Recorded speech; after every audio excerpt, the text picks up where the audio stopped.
This is One on One.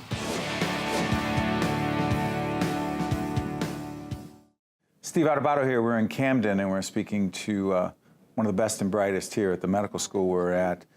She is Lakeisha Mulugeta-Gordon, fourth-year student, Cooper Medical School of Rowan University. How you doing? I'm doing well. How are you? I'm doing great. I hear nothing but good things about you. Tell folks, you're graduating in May of 19. Yes. Going into? OBGYN. I eventually would like to be a gynecologic oncologist. Because? Well, I had this patient here that we have like a student-run clinic, and I met her in my clinic before I was on my Gyn-Onc week, which is the week where you spend. You met this patient? Yeah, I met this patient. From Camden? From Camden, yeah. And she ended up becoming my clinic patient, but then when she had her surgery, I was able to be in her surgery because I was on my Gyn-Onc week during my rotation. So I just really bonded with her, and she kind of is like the reason why I want to do Gyn-Onc. She's the reason? Mm-hmm. What did you see in her? How did you experience that case, I hate calling it that influenced you and impacted you the way it clearly has?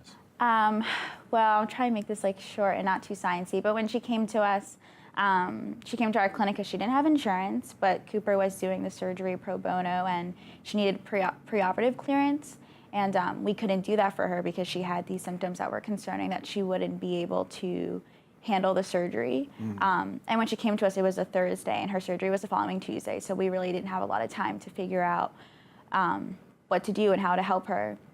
And so the following day, that Friday, I was able to go to like a cardiologist at Cooper and the Heart Station, which is a place in the hospital where they do like different, they have like different machines to look at the heart, and they were able to see her that day if she could come like right away and then be cleared for her surgery on Tuesday, which happened to be my week when I was on gynecologic oncology. What did she want and need from someone like you? She just needed an advocate. So she's the reason why I want to do what I'm doing. I thought I was going to be a pathologist for a very long time. I like pathology a lot. Yeah. But they don't really interact with patients as much, and so she's the reason kind of why I changed. Sorry for interrupting. Let me ask you this. We've spoken to your dean. We've spoken to the president of Rowan, Dr. Hushman, and the chancellor here at Rutgers, Camden, the collaboration, if you will, between the two institutions of higher learning. You grew up in the suburbs of Philadelphia, right? You know this city. Why is it so important for you and the great physician you're going to be moving forward when you graduate to make such a difference in a city like Camden? Well, I think, so my dad works in the music industry actually, so I've spent a lot of time at BB&T like growing up. Well, before it was like the Tweeter Center, and then I think Susquehanna. Now it's BB&T. But I don't know, we used to always come to Camden, and it was always just like, you know, we're going to drive quickly through Camden until we get to the Ben Franklin Bridge. Once I've been here for my fourth year now, I feel like everyone has this preconceived notion that Camden's really scary, and really I walk down the street and I don't think it's really any different from anywhere else. What do you feel in the city? What do I feel here? Yeah, when you're here, when you're walking down the streets, what do you feel? I feel that some people feel isolated, and there have been times when people say to me, "Oh, you can say hi." And I'm like, "Okay," and then I say hi to them, and I feel that like it's a city where there's a huge need for us to be here, and I feel like we've really made a difference with us being here. I'm proud to be here. Did you always know that you wanted to go into medicine as a kid? Yeah. Because? So I'm the oldest of four. It's kind of like not too graphic. But my youngest sibling, I'm 11 years older than him, and when my mom gave birth, I didn't leave the room. I stayed. You were there? I was there, in the back hiding. She didn't know, so I saw everything. And I was like, I thought it was, this is really cool. Not traumatized? Not traumatized. You said what? I was like, oh, I want to be a baby doctor. You did not? Yes, I did. You did? Because? I thought it was cool. I mean, at that time, I thought I was going to be a neonatologist, sick babies. Not necessarily the OB route. Right. But yeah, that's why. It's so interesting when I think about Camden and other cities across this state and nation. Prenatal care is so important, right? Talk about it.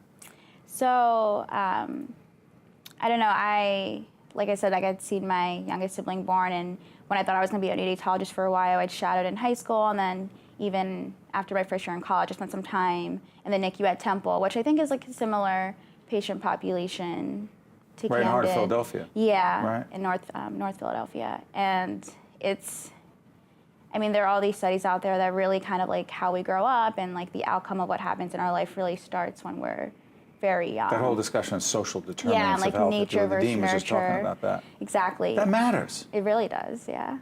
And it's mattered for you, and you want to make a difference in others.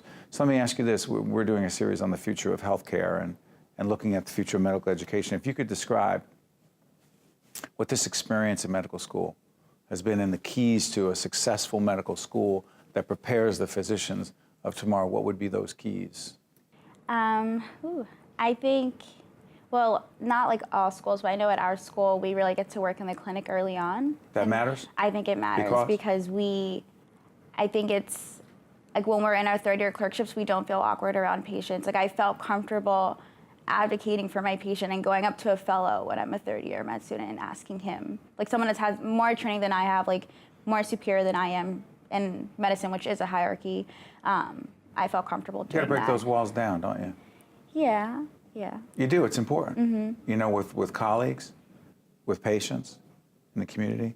One thing I pick up from you is that beyond whatever clinical expertise you have, somehow you do this long enough, you pick up in someone that they have the heart, the compassion, the empathy to make a difference. And together with your clinical expertise and your training here, we're confident you're going to make a big difference, and we wish you nothing but the best.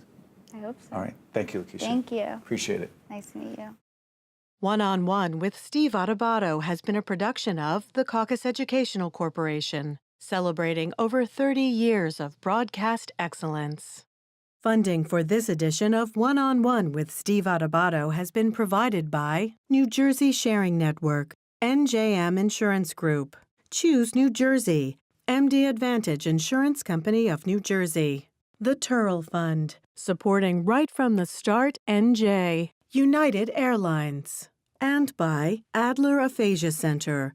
Transportation provided by Airbrook Limousine, serving the metropolitan New York, New Jersey area.